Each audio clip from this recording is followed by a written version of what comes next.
បាទសូមជម្រាបសួរបងប្អូនទាំងអស់គ្នានេះជាទស្សនវិជ្ជាសម្រាប់ចំការរបស់ខ្ញុំឆ្នាំនេះមើលទៅ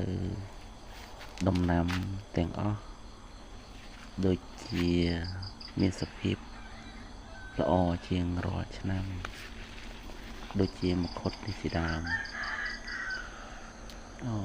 ល្អមែនណាសូមជួយគាំទ្រនៅផ្នែកខាងកសិកម្មទាំងអស់គ្នាដើម្បីជួយលើកស្ទួយវិស័យកសិកម្មនឹងឲ្យវាបានធំទូលំទូលាយនៅក្នុងប្រទេសរបស់យើងអរគុណបាទអរគុណ